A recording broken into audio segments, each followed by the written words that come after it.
Assalamualaikum warahmatullahi wabarakatuh. Hamdan wa syukran lillah, salatan wa salaman daimain mutalazimain ala rasulillah, amma ba'd. Sahabat dimanapun anda berada, sudah sepatutnya lah kita menjadi hamba Allah yang penuh syukur atas segala nikmatnya yang tiada terukur kepada Allah Azizun Ghafur. Sahabat, sampailah kita kajian takrib pada pasal yang membicarakan tentang haid, nifas dan istihadah.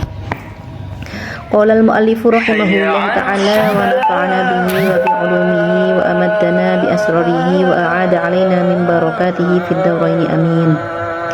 Bismillahirrahmanirrahim. Faslun ay hadza faslun utawi iku ono pasal wa yakhruju metu minal farji saking farji apa salah satu dimain telu piro-piro getih. Rupane setunggal damul haidhi, darah haid, nomor kali wan nifasi lan darah nifas, wal istihadati lan getih istihadah.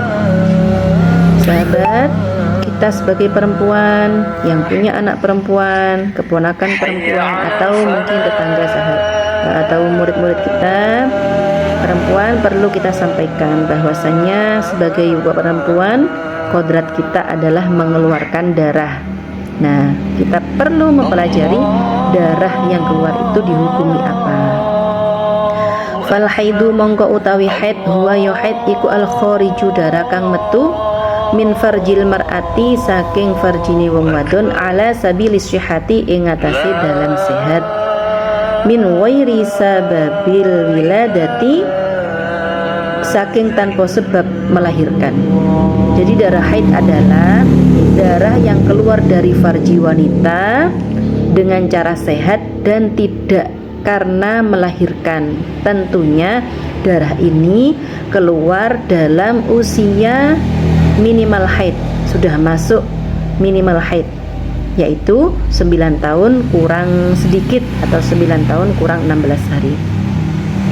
Walau nuhu utawi warnane darah haid iku aswadu ireng muhtadimun kang semu abang ladzaun kang ngelarakake.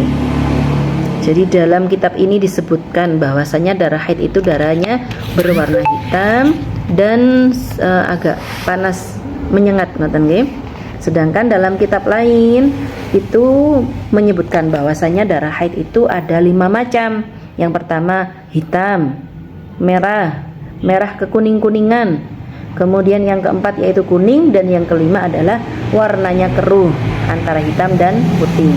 Sedangkan sifat-sifatnya darah itu ada kental, kemudian berbau, yang ketiga kental dan berbau, dan yang keempat yaitu cair dan tidak berbau. Semuanya itu adalah termasuk sifat-sifatnya darah. Wan nifasu utawi nifas huwa ya nifas iku adamu gete al khariju kang metu aqibal wiladati ing dalem ngiringi kelahiran. Jadi darah yang keluar setelah melahirkan disebut darah nifas. Nah, bagaimana hukumnya apabila seorang wanita yang sedang hamil tua usia 9 bulan mengeluarkan darah padahal dia belum melahirkan?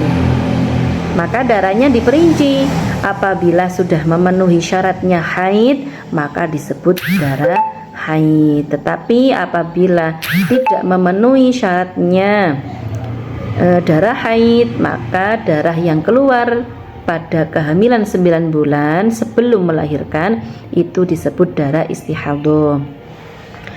Wal istihadatu utawi istihadah huwa ya istihadah iku adamu gete al khariju kang metu fi ghairi ayyamil haidhi ing dalem liyane pira-pira dinane haid wan nifasi lan nifas. Jadi istihadah itu darah yang keluar selain hari-hari haid dan hari-hari nifas.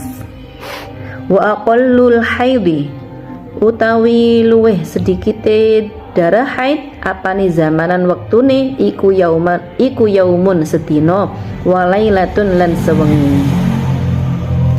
Wa aktsaruhu utawi akeh-akeh darah haid iku 15 apane yauman dinani. Jadi darah haid itu minimal sehari semalam atau 24 jam, dan paling banyak adalah 15 hari 15 malam. Jadi apabila darah haid kok keluarnya sampai 20 hari, maka yang dihukumi haid adalah 15 hari pertama. Kemudian 5 hari yang selanjutnya dihukumi istihadah. Nah, wanita istihadah itu hukumnya seperti wanita yang suci. Dia wajib sholat. Kalau pas Ramadan nggih wajib berpuasa Ramadan. Kemudian paling sedikit keluarnya darah itu 24 jam. Ini bisa berarti terus menerus atau mungkin terputus-putus, ittisal ataupun infisal. Contoh yang terputus-putus, misalkan tanggal 1 keluar 5 jam, kemudian tidak keluar, tanggal 2 tidak keluar, tanggal 3-nya keluar 10 jam, maka sudah 15 jam. Tanggal berapa? 4-nya tidak keluar lagi karena baru 15 jam, maka ketika tanggal 4 atau tanggal 2 ketika tidak keluar, dia wajib sholat, wajib berpuasa tanpa mandi suci, cukup dengan istinja dan berwudu saja karena belum memenuhi 24 jam. Jadi darahnya masih dianggap istihadah. Kemudian hari keempat tidak keluar darah atau berhenti, hari kelimanya keluar darah sampai 10 jam, berarti kan sudah total 25 jam. Maka darah itu disebut darah haid yang terputus-putus karena masih dalam lingkup 15 hari. Kemudian ada contoh lagi darah haid yang terputus-putus, ya. Kita masuk pada contoh. Pada tanggal 1-2 Ramadan keluar darah, maka dia tidak wajib berpuasa. Harus batal puasanya. Tanggal 3 berhenti, maka dia wajib berpuasa, wajib sholat. Tanggal 4 dan 5 keluar darah, tidak berpuasa, tidak sholat. Tanggal 6 sampai 10 Ramadan atau 5 hari berhenti, wajib berpuasa, wajib sholat. Kemudian tanggal 11, 12 keluar darah, tidak boleh puasa, tidak boleh sholat. Tanggal 13 dan seterusnya berhenti, maka dia wajib bersuci dan wajib berpuasa. Dari contoh tersebut, bagaimana cara wanita tersebut mengqadha puasanya? Menurut qaul yang paling utama, qaul yang kuat, 12 hari.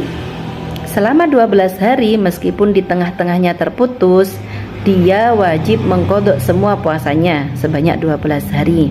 Tetapi ada qaul yang disampaikan oleh Imam Ar-Rafi'i, yaitu qaul iltifa namanya.